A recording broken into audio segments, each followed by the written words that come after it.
Good morning, guys.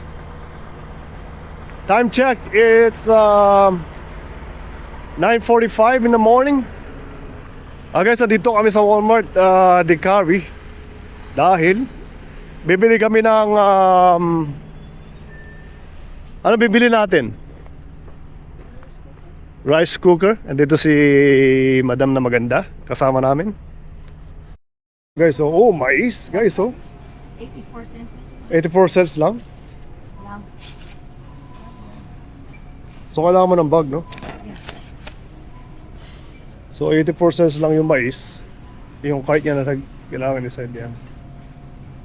So 397 sa 2 bite.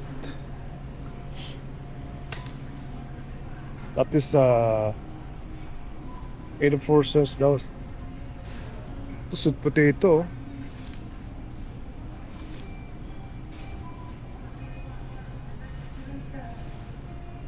So yun nga, nandito kami guys, no? Bili kami ng konting grocery. So ilang kukunin mo mais? 3? Yeah. Bibili ako ng mangga. Bibili ka rin ng mangga, no? Kasi Yeah. mura na yan. So yun nga guys, ano, pupunta kami, maghanap kami ng rice cooker siguro. So hindi ko alam kung ano yung matibay na rice cooker kasi bago lang daw yun, 1 year pa lang yun eh. Tapang isang taon eh, di ba? Wala pa isang taon eh. So hindi ko alam ba't nasira siya kagad. So ayan, marami siyang guys, fruit sa meron, kukuha rin si Mrs. sa mangga ata. Ito yung mango na meron. May mga dilaw na, Yeah.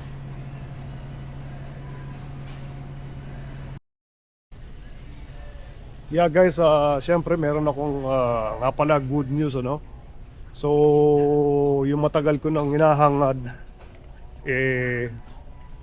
nakamit na natin, Pero hindi ko pa muna sasabihin kung ano yung good news na yun. Darating tayo ron. At syempre gusto ko magpasalamat doon sa mga tao na tumulong sa akin dahil para makamit yung bagay na yun na gustong gusto ko talaga. So syempre salamat doon sa shout out sa Mides, kay Lito at kay Ethel, Mides family. Salamat sa tulong, Kasi tinulungan talaga tayo nito para makuha ko yung pinapangarap ko na yun. Yeah, so syempre salamat, salamat ulit. So darating ang panahon, sasabihin ko sa inyo kung ano yung good news na yun, guys. Ngayon nagtitingin kami ng uniform. Okay.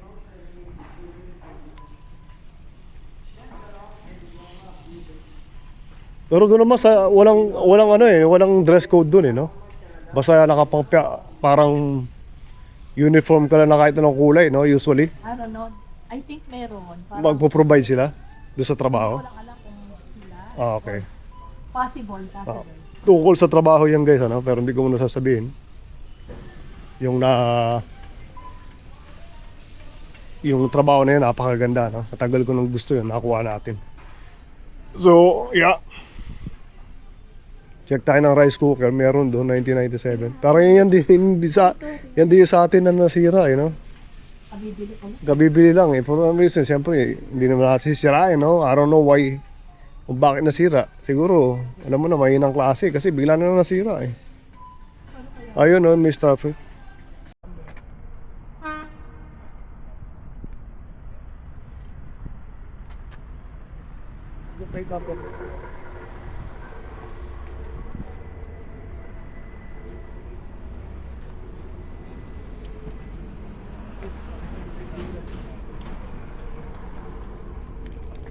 Guys, ito yung nabili namin na rice cooker. Instant ang tawag sa kanya. It's magkano? 70? Okay, so Yeah, $70. So it's around $70 guys. Plus tax, yeah. Plus tax. Alright. So, Tingnan natin, sana naman medyo sana naman medyo tumagal, kasi talagang mahilig din kami sa rice. So nga naman. bulalo. Punta kami guys dito sa Royal Mount. At dahil si Mrs. ay may bibili. Nandito na mahal, oh. Mahal. Ah. And then you get it. Yeah. Oh wow. My God, it's like so much stuff to do it. Two more. Museum etage. Okay.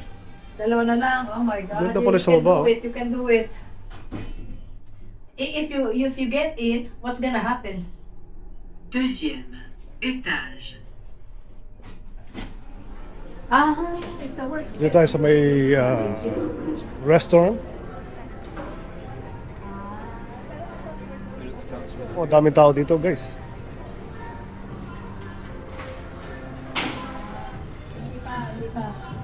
Yeah. Devil yun. Pasyal-pasyal lang tayo, guys, no? At meron akong gusto siyempre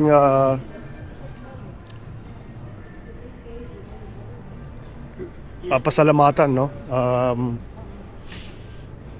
Sa maganda nangyayari sa akin ngayon, no? Sa akin in terms of career, no? Nagpapasalamat ako siyempre doon sa magandang trabaho na nakuha natin, no? Siyempre masaya ako ngayon dahil yung trabaho matagal ko nang gustong nakuha na natin, guys, you know. Papasalamat ako siyempre doon sa mga taong tumulong sa akin. At kausap ko nga kanina sila, no? Yung mag-asawa na tumulong sa akin kanina na nangangamusta sa akin. Nakapagkwentuhan kami kanina nung dalawang mag-asawa, di ba, mahal? Na nakakatuwa yung dalawang mag-asawa. Oo, na sabi nga ni Mrs. may mga tao pa rin gano'n na grabe ang pagtulong sa kapwa. Ito yung Mides family, ano? Si Lito at saka si Eddie, ano? Napakabubuting tao. Napakaswerte ko, may kaibigan akong gano'n. May kaibigan kaming gano'n. Siyempre hanggang ngayon papasalamat ako. Kausap ko lang kanina, siyempre nagbibigay sa akin ng mga tip tungkol doon sa bagong trabaho kasi yun din ang trabaho nila mag-asawa. Nasa government din sila. Pagdating ng panahon, guys, sasabihin ko kung ano yun. Wag muna ngayon. Yung dalawang yun nasa government din. Nakapasok ako dahil sa kanila. Yun yung tulong na ginawa. Grabe, no? Hindi sila uminto na hindi ako uminto na sa pagtulong na meron sila. Daming tao rito.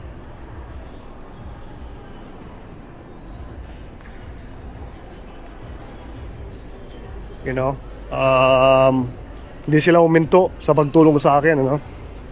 Na noon pa man, ano, talagang bibigyan ako ng hiningan ako ng CV para ipasa, no? Hanggang sa ngayon nakuha ko. This week lang, guys. This week lang. So nagkaroon ako ng interview. Nakapasa ako, guys, you know. Kaya masaya ako ngayon dahil it's been how many tagal din, no? How many years din na hinintay ko yung trabaho na yun, ano? Umpisa nung naka-graduate ako sa kurso na yun. Naghintay ako at dumating din, guys, kaya talagang masaya ako. Natanggal yung ano, guys, ano, yung frustration na meron ako, no? Dahil dun. Yan nga sabi ko kanina sa kanila, kausap namin kanina lang ni Mrs. sa sasakyan. Na pati ngayon panaginip ko, ang ganda na. Kasi dati panaginip ko, parang ang hirap, ano? Dahil siguro doon sa naramdaman ko na frustration, di ba? Ngayon naman yung pakiramdam ko mas maganda. Pati yung panaginip ko mas maganda na siya. Dahil siguro doon sa nakuha akong trabaho na yun. Di ba? Pati yung panaginip ko, ang ganda na. So, tignan natin kung ano meron dito, guys. Kaya ngayon guys, masaya-masaya ako doon sa trabaho na yon. Sa wakas, nakuha ko na rin. Siguro hanggang sa retirement, hanggang sa mag-retire ako, ito na siguro, no? At may mga tip din ako nakuha kayo na, yun nga, yung siyempre pag nag-umpisa ka ng trabaho, kailangan yung guys, yung mahabang pasensya na kailangan, kung may pasensya ka sa sarili mo, kailangan times 5 pa. So, siyempre may magiging katrabaho ka na talagang uubusin daw yung pasensya mo ron. So, kailangan mas mahaba pa yung PC ng pasensya mo. At ipikit mo lang yung mata mo. Siguro yun ang gagawin natin, guys, ano? At habaan pa natin yung pasensya natin pag nag-umpisa na doon sa trabaho na yun, nakapag-start na ako. Although, ang daming tip na binigay sa akin nung mag-asawa, no? Grabing yung emosyon na alam mo yun guys, yung nararamdaman ko dahil sa pagtulong nila, no? Grabe grabe yung pag-asawa na yun. Talagang sobrang matutulungin, Hindi sila huminto hanggang sa nakapasok din talaga ako, no? Grabe. At magpapasalamat ako dahil may kaibigan ako na ganun, bihira, mayroon makakita ng ganung kaibigan. Kaya sabi ko, wow, napaka-swerte ko. Kasi isa na yun sa mga swerte na meron ako. At yung trabaho at yung siyempre yung pamilya ko, di ba? Unang-una siyempre. Yeah. So nandito si Mrs. I think pumasok sa loob ng Uniqlo. And then check ko muna siya sa loob. Guys, nakapamili si Madam ng konti. Uniqlo. At saka patuloy yung paghahanap, paglalakbay namin dito sa Royal Mount. Although weekdays, kaya wala masyadong tao guys dito. Enjoy lang.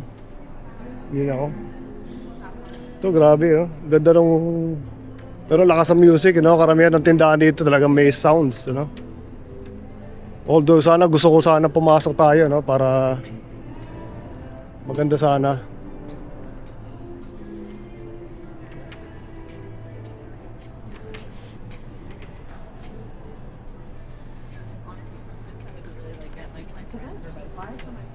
Yeah. May gusto ko pa bang Meron pa, Goto. Si Mrs. medyo ang boses niya, Medyo wala siyang boses. Ito mukhang maganda to guys, Maganda itong sombrero na ganito. LXH. Mukhang magandang klase. So, tapos may mga tindahan dito. Tignan natin yung mga... So at least dito wala sa may mga tinda sila. Ewan ko kung anong klaseng tindahan to pero...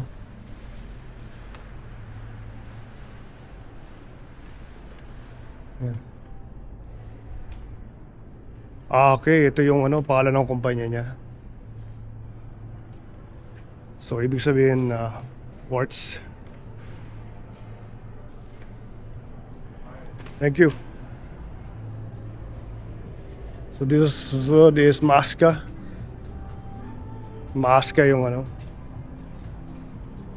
punta natin na may Arabian Maganda kayo mga pabango ron. Susunod na lang.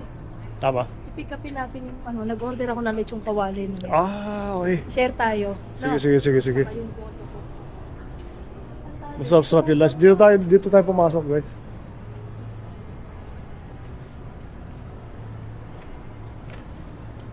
Puntahan natin yung lechong kawali na yun, in order daw ni Mrs. Masarap na lunch yan, guys, So, yum. Tapos nakikot tayo dito sa, Royal Mount. Right? Yeah, pipick upin na nga lang namin yung order ni Mrs. Then, we'll eat lunch. Diba? Ay, dikit mo masarap din to, Sa labas, pwede ka na mag-beer, Mag-alcohol. Yeah. Yeah, bababa na tayo, Ang ganda rin yung mga restaurant dito, guys, Lunch time, Maganda restaurant dito sa loob. Ang ganda nito mga no? Paintings no? Sino yun? Ganyan na ba kagaling mag-paint? Ganyan na ba rin siya kagaling mag-paint? Yeah. Hey guys, kumuha lang tayo ng ano no, ng lunch. Lugaw daw meron dito sa Cuisine Mania, diyan sa kabila. Makikita niyo yung restaurant na yan. Nandiyan si Mrs. kumuha ng ano, ng lugaw no. Hintayin lang natin siya. Napakaganda ng weather guys. I think it's 15 degrees. So soon magbubukas ata itong ano eh. Itong